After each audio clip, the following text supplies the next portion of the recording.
Hello again. This is Doug, the 2-Minute Gardener. Do you drink coffee? Do you like to garden? Well, here's how to use those coffee grounds to perk up your garden or lawn or fruit tree.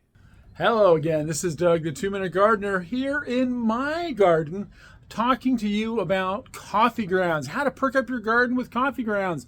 People always ask me, what are my secrets for a really great, healthy garden with no pesticides?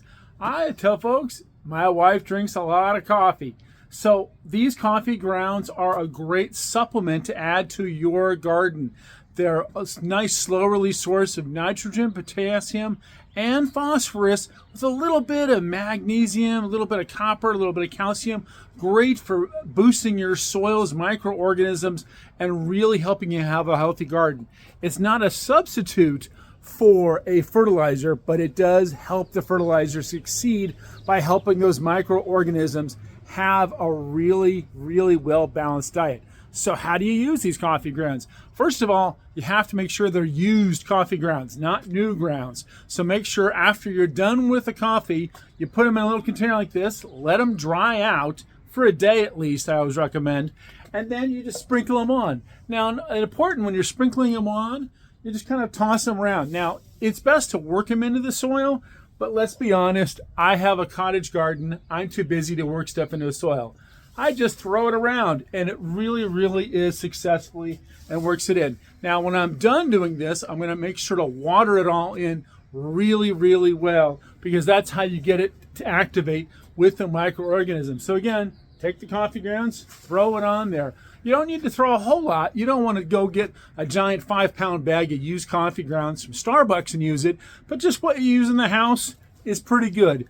This is about a week's worth of coffee grounds at our house. So about every week or so, I'll come out here and just kind of throw them all on the garden and sprinkle it in.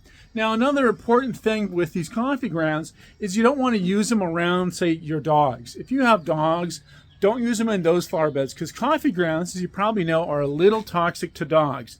The great thing about coffee grounds is you can also use them on lawn. I like to sprinkle them on my front lawn as well. And it's a really beautiful green lawn. It is an HOA lawn, but my lawn is the best lawn in the whole cul-de-sac because it gets coffee grounds. You can use these on fruit trees, anything. Just again, don't use them around wherever you see your dogs digging around. So sprinkle the coffee grounds in, water it in really well to really activate it. Well, that's how you can use coffee grounds to perk up your garden. If you enjoyed this video, hit that like button and subscribe to get more of my garden videos. Until next time, this is Doug, the 2-Minute Gardener, saying thanks for watching.